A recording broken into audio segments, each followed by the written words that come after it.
কুসুম, হাতের কাজগুলো তাড়াতাড়ি সেরে ফেল, ওদিকে না হলে তোর বৌদি আবার চেঁচামেচি শুরু করবে। রান্নাঘরটা ঝাড়ু দিলেই সমস্ত কাজ মোটামুটি শেষ হয়ে যাবে। কুসুম, দিন দিন তোমার এই অধঃপতন হচ্ছে কেন? রান্না করেছো এটা? কোনো পদে কি এটা রান্না হয়েছে? মুখেই তো দেয়া যাচ্ছে না। কি বলছো বৌদি? আমি তো ঠিকভাবেই রান্না করছি, প্রতিদিন যেমন করি, আজকেও তেমন করছি। আমি মাত্রই চোখে দেখলাম, কোনো স্বাদই তো পেলাম না। দেখো মা, প্রতিদিনকার রান্না তো একরকম হয় না, এই কারণেই হয়তো একটু এদিক ওদিক হয়ে গেছে। এদিক ওদিক হবে কেন? প্রত্যেকদিন রান্না করতে করতে রান্না আরো ভালো হওয়ার ইচ্ছে করে আপনার মেয়ে এমন করছে। আমি কি বুঝি না ভেবেছেন? হ্যাঁ ছি বৌদি, আমি ইচ্ছা করে এমন কাজ কেন করব? বাড়ির সবাইকেই তো খেতে হবে, তাই না? বাড়ির সবার কথা তোমার মাথায় যদি থাকতো তাহলে রান্না এত খারাপ করতে না। বিয়ের বয়স হয়ে গেছে, এখনো ঘরে বসিয়ে খাওয়াচ্ছে, লজ্জাও করে না। এর মধ্যে আবার বিয়ের কথা এলো কোত্থেকে? কাজকর্মে এমন ফাঁকিবাজ করলে সব কথাই আসবে। মা, আপনি আপনার কাজ করুন, যান যান বলছি। কিরে গোপাল, তুই এই শুনতে বেলাতে এত কাজ করিয়ে সে পান্তা ভাত খেতে বসে গেলি? কি আর করব কাকা, প্রচন্ড ক্ষুধা পেয়েছিল, আর রান্না করবার মতো কেউ নেই, তাই পান্তা ভাত ছিল, পান্তা ভাত খেয়ে নিলাম। এইভাবে আর কতদিন চালাবি তুই? সারাদিন এত কষ্ট করে এই কটা পান্তা ভাত খেয়ে পেট ভরে, তুই কি কিছু বুঝিস না? আমি আর কি বুঝবো কাকা, আমার আর কি বুঝবার থাকতে পারে বলো তো? তোকে এবার একটা বিয়ে করতে হবে। যদি বিয়ে করিস তাহলে তোর সংসারটা ভালো হবে, তোকে আর খাবার নিয়ে চিন্তা করতে হবে না। কি যে বলো না কাকা, এই গ্রামের প্রত্যেকটা মানুষ জানে আমি কত গরিব, কেউ আমার কাছে তার মেয়ের বিয়ে দেবে না। কেন দেবে না? তুই ছেলেটা ভালো পরিশ্রমী, এক বউ হয়ে আসবে যে, তাকে তুই কোনোদিন কষ্ট দিবি না। হ্যাঁ, আজকাল টাকা পয়সায় সব, কোনো মেয়ে কেন এই অভাবের ঘরে বউ হয়ে আসবে বলতো? এসব ভেবে ভেবে মিথ্যে স্বপ্ন দেখে লাভ নেই। এইভাবে আশা ভরসা সব ছেড়ে দিস নে, দেখবি এমন একদিন আসবে তোর ঘর আলো করে এক সুন্দরী বউ আসবে। হ্যাঁ, তোমার কথা সত্যি হলে মন্দ হবে না, আবার সত্যি না হলেও মন্দ হবে না। তুমি বসো, আর কটা ভাত আছে, খাবে? না রে, আমি একটু আগেই খেয়েছি, তুই তাহলে ভাত খা, আমি চললাম।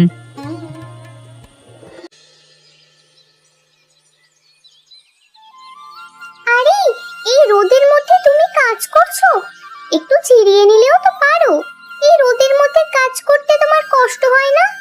তোমাকে তো ঠিক চিনতে পারলাম না, তুমি কি জমিদারের মেয়ে নাকি? তেমনই তো মনে হচ্ছে। হ্যাঁ, আমি জমিদারের মেয়ে। তুমি হলে জমিদারের মেয়ে, তুমি কষ্টের কি বোঝো? আমাকে কত পরিশ্রম করে ফসল ফলাতে হয় তুমি জানো? নিজের শরীরকে এভাবে কষ্ট দিয়ে ফসল ফলিয়ে কোনো লাভ নেই, বুঝলে তো? এসব কিছু ভাববার মতো সময় আমাদের হাতে নেই। আমরা হলাম গরিব কৃষক, যত পরিশ্রম করব তত ভালো, না হলে খাবারও জুটবে না। পরিশ্রম করার জন্য আগে শরীরকে ঠিক রাখতে হয়। যাও, তুমি গিয়ে বিশ্রাম করো। আমি বিশ্রাম করলে আমার কাজ তুমি করে দেবে নাকি? যদি আমি এই কাজ করতে পারতাম তাহলে অবশ্যই করে দিতাম, সমস্যা হতো না। এমনিতেও বাড়িতে আমি অনেক কাজ করি। তোমাকে বাড়িতেও কাজ করতে হয়? আরে আমরা তো জানি জমিদারের বাড়িতে গোটা 10 কাজের লোক এমনিতেই থাকে। তোমার ভাবনা ভুল, বাড়ির সমস্ত কাজ আমাকে আর মাকেই করতে হয়। আমাদের বাড়িতে কোনো কাজের লোক নেই। তাহলে আর গরিব বড় লোকের মধ্যে পার্থক্য রইল কোথায়? আমরাও পরিশ্রম করি, তোমরাও পরিশ্রম করো। আমরা পরিশ্রম করি নিজেকে বিশ্রাম দিয়ে, আর তোমরা নিজেকে বিশ্রাম দিয়ে পরিশ্রম করো না। সেসব কথা বলে লাভ নেই, আমাদের এখন মাথায় ওসব ঢুকবে না। হ্যাঁ, কাজ করো ভালোভাবে। কে রে কুসুম, কিছু বলবি নাকি? এভাবে এসে দাঁড়িয়ে আছিস যে? হ্যাঁ বাবা, তোমার সাথে জরুরি কিছু কথা ছিল, সেই কথাই বলতে এসেছি, কিন্তু কিভাবে যে বলবো। তা বল না, এভাবে আমতা আমতা করবার কি আছে? বলি ফেল, কিছু হবে না। বলছিলাম বাবা, আমার একটা ছেলেকে পছন্দ হয়েছে, আমি ওই ছেলেটাকে বিয়ে করতে চাই। সেই ব্যাপারেই তোমার সাথে একটু কথা বলতে এসেছি। তা ভালো, কিন্তু ছেলে কোথায় থাকে? নাম কি, বংশ পরিচয় কি? বংশ পরিচয় বলতে ও হলো এক দরিদ্র কৃষক। তুমি হয়তো চিনবে, আমাদের গ্রামের কৃষক গোপাল। কি বললি তুই? আমার মেয়ে হয়ে তুই একটা জমিদারের হয়ে ওই গরিব কৃষককে বিয়ে করতে চাস? আমার মান সম্মানের কথা একবারও ভাবলি না তুই? দেখো বাবা, বংশ পরিচয় টাকা পয়সা দিয়ে সবকিছু হয় না। ও একজন সৎ এবং পরিশ্রমী মানুষ। ওকে আমার ভালো লেগেছে, তাই আমি ওকে বিয়ে করতে চাই। আমি তোকে ওর সাথে কোনো দিন মেনে নেব না। ওর কথা তুই মাথা থেকে ঝেড়ে ফেল।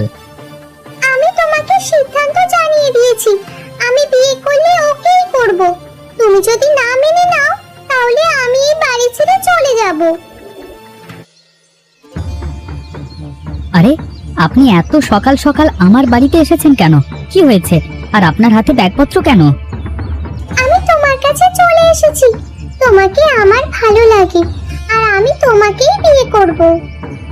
মানে, পাগল হয়ে গেছেন আপনি? আমি আপনাকে চিনি না, জানি না। আপনি আমাকে চেনেন না, অথচ আপনি এসে বলছেন আমাকে বিয়ে করবেন? চেনা জানার তো প্রয়োজন নেই। আমি জমিদারের মেয়ে আর তুমি দরিদ্র কৃষক, এইটুকুই যথেষ্ট। আমার তোমাকে ভালো লেগেছে, আমি বাড়ি ছেড়ে তাই চলে এসেছি। আরে, আপনি আসলেই পাগল। এভাবে বাড়ি ছেড়ে কেন এসেছেন? আপনি এখান থেকে চলে যান, আমি আপনাকে বিয়ে করব না। তুমি আমাকে বিয়ে করো বা না করো, আমি যখন চলে এসেছি আমি এখানেই থাকবো। আমাকে তোমার মেনে নিতেই হবে। কিন্তু আমি সাধারণ কৃষক, আপনি জমিদারের মেয়ে হয়ে আমার বাড়িতে অভাবে থাকতে পারবেন না। আমি সবকিছু জেনে শুনে তারপরই এসেছি, আর আমি পারবো। এটা আমার উপর আমার নিজের ভরসা আছে। তুমি শুধু আমাকে তাড়িয়ে দিও না। আপনি কাজটা কিন্তু একদম ঠিক করলেন না। গ্রামের মানুষজন ছি ছি করবে, 10 কথা বলবে। বললে বলুক, আপনি বলুন, আমাকে আপনার পছন্দ নয়? আপনাকে তো আমার বেশ পছন্দ, তাই আমি বাবার কাছে বলে তারপরই ফিরে এসেছি। ঠিক আছে, বোঝা গেল আপনি আমার কোনো কথাই শুনবেন না। বেশ, আপনি এখানেই থাকুন। যদি আপনি থাকতে পারেন, আমার কোনো সমস্যা নেই।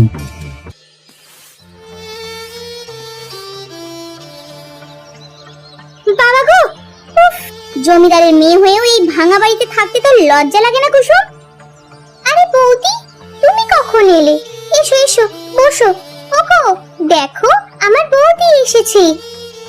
আমি এখানে বসতে আসিনি, তুই ভাবলি কি করে? হ্যাঁ, কিভাবে এই গরিব ঘরে এসে আমি বসবো? আমি জমিদার বাড়ির বউ। তুমি এভাবে কথা বলছো কেন বৌদি? তুমি আমার শ্বশুর বাড়িতে এসেছো, তোমাকে আমি বসতে দেব না? যে না শ্বশুর বাড়ি, শ্বশুর বাড়িতে নিজের থাকার জায়গা নেই, আবার অন্য একজনকে থাকতে দিচ্ছে। চল, তুই আমার সাথে বাড়িতে ফিরে চল। আমি তোমার সাথে বাড়িতে ফিরে যাব কেন?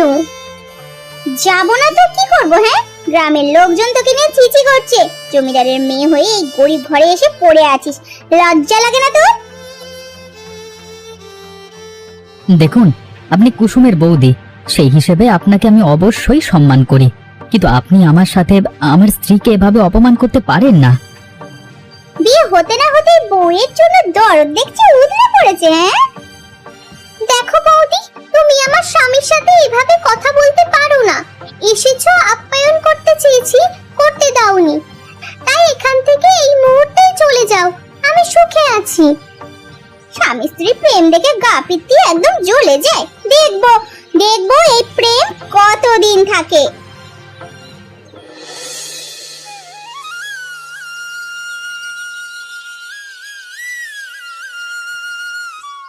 আরে, তুমি কাজ থেকে ফিরে এসে আবার কাজ করতে লেগে পড়লে? চলো, হাত মুখ ধুয়ে এসো। আমি তোমার জন্য রান্না করেছি, গরম গরম ভাত খাবে তো? বাবা গো বাবা, আগে কাজ থেকে ফিরে বাসি পচা পান্তা ভাত খেতে হতো, আর এখন রোজ রোজ গরম ভাত খেতে পারছি না। আমারই কপাল। এত যখন গরম ভাত খাওয়ার শখ, তাহলে গরম ভাত খাওয়ার জন্য হলেও প্রথমে আমাকেই মেনে নেওয়া উচিত ছিল তোমার। আরে বাবা, তখন তো আমি বুঝতে পারিনি তুমি জমিদারের মেয়ে হয়ে আমার এই অভাবের ঘরে থাকবে কিভাবে। থাকবো না কিভাবে? এই যে দেখো, আমাদের ঘর আমি কত সুন্দর করে সাজিয়েছি। ধীরে ধীরে তুমি আর আমি মিলে আমাদের ঘরটাকে আরো সুন্দর করে সাজাবো। ঠিক আছে ঠিক আছে, তুমি আমার সাথে থাকলে সবকিছুই সম্ভব। আমরা দুজনে একসাথে আমাদের সংসারটা সাজাবো। যে যাই বলুক না কেন, আমরা কারোর কথা শুনবো না। তাহলে যাও, হাত মুখ ধুয়ে এসো। আমি তোমার জন্য খাবার বাড়ছি। তুমি আর আমি একসাথে বসে খাবার খাবো। কিন্তু একটা কথা কুসুম, আমার বড্ড ভয় হয়। তোমার বাবা তো আমাদের সম্পর্কটা মেনে নেয়নি, কখন যে কি করে ফেলে কে জানে। সেসব নিয়ে তোমাকে এত ভাবতে হবে না। আমি যখন এসেছি আমি সব ঠিক করব। তুমি শুধু আমার পাশে থেকো। এখন যাও, কথা বাড়িও না।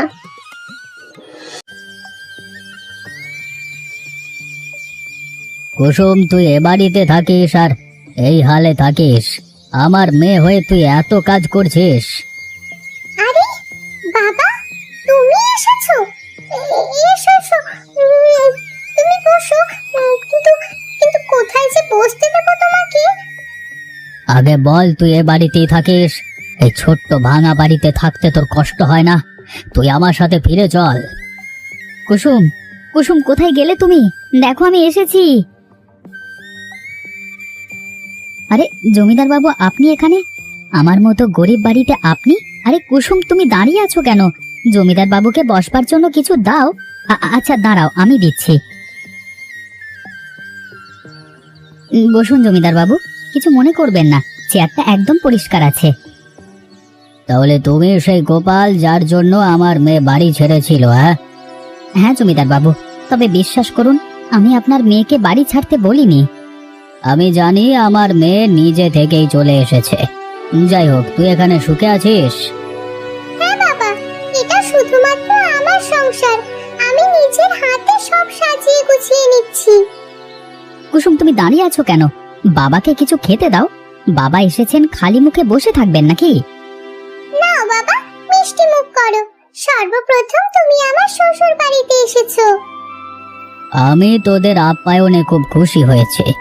আমি ভেবেছিলাম গরিবের ঘরে তুই সুখে থাকবি না। আমার ভাবনাটা আজকে ভুল প্রমাণিত হলো। এই দিনও দেখতে হলো একটা চাষার সাথে বসে আজকে খাবার খেতে হবে। বাবা, আপনি যে কি করেন না। দেখো, আজকে সর্বপ্রথম আমার মেয়ে এবং আমার মেয়ের জামাই আমার বাড়িতে আসছে, তাই আমি চাই না আমার মেয়ের জামাইয়ের কোনো অপমান হোক।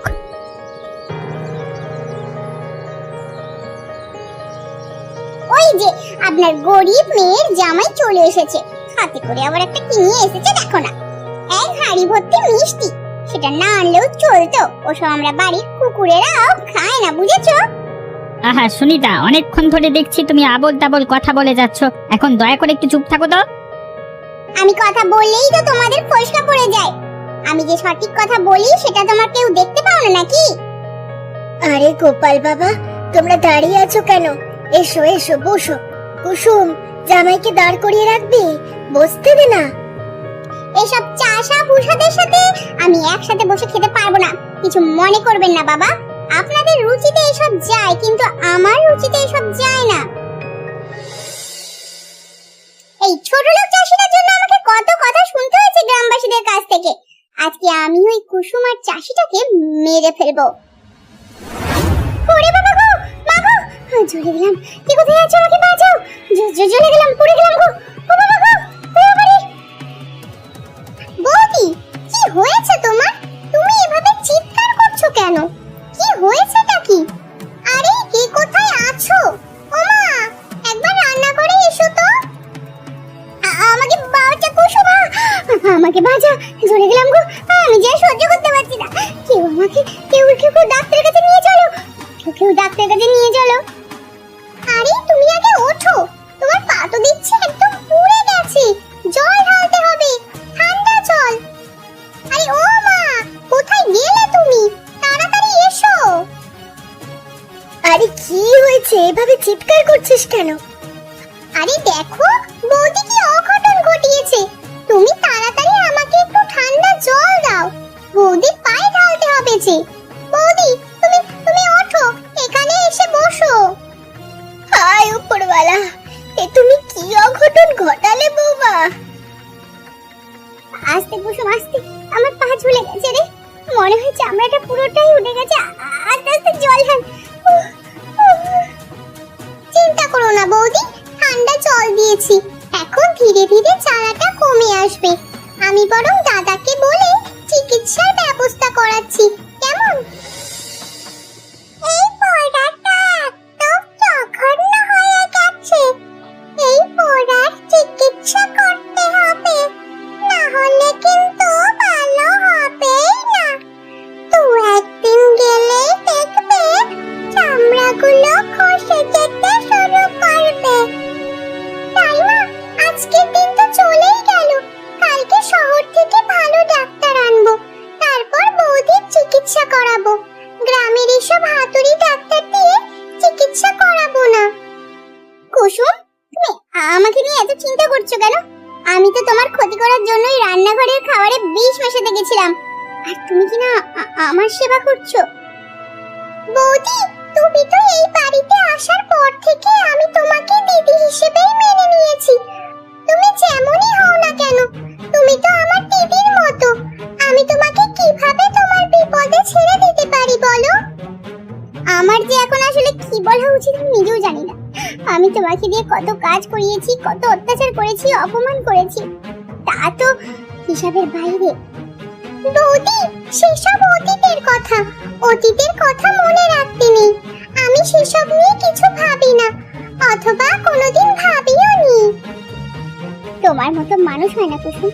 আজকে আমি আমার ভুল বুঝতে পেরেছি, আমি অনুতপ্ত। আমি যে কাজ করেছি তার শাস্তি পাওয়া উচিত।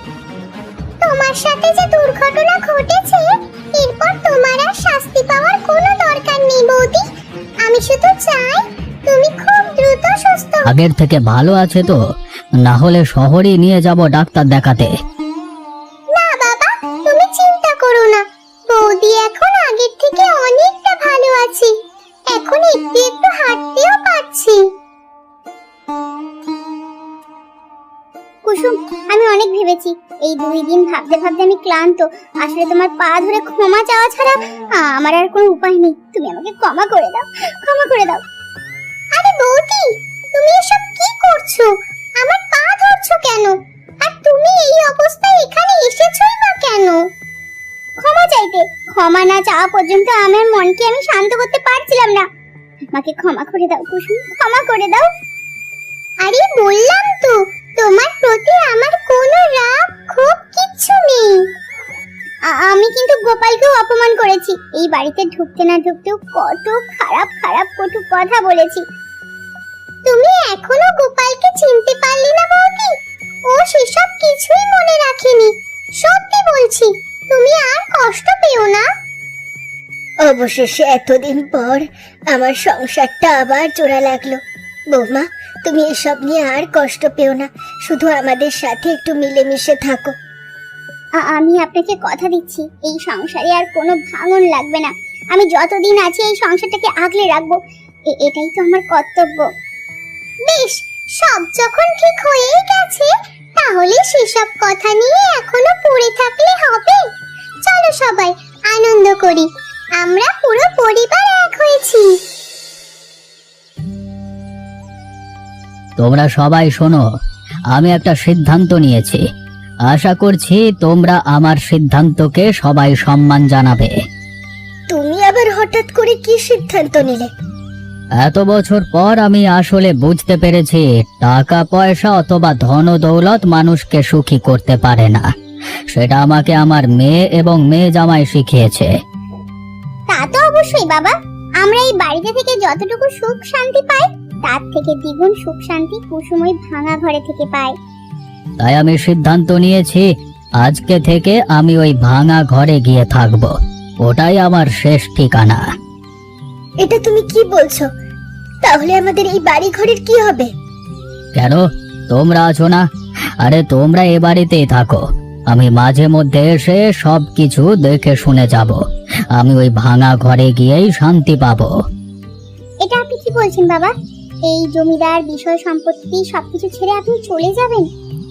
হ্যাঁ, এখন তো জমিদারি দেখবার জন্য রাজীব রয়েছে। তাছাড়া আমি বুড়ো হয়ে গেছি, এখন এসব কিছুতে আমার মন বসে না। আমি চাই একটু শান্তি, যা ওই ভাঙা ঘরে গেলেই পাবো। বাবা, এত তাড়াতাড়ি আমি ওই জমিদারি নিতে চাই না। তবে তোমার যেটা ভালো মনে হয় তুমি করো। তুমি এই ভাঙা ঘরে থেকেও জমিদারি চালাতে পারবে, কোনো সমস্যা হবে না। আমি আছি এই বাড়ি দেখবার জন্য।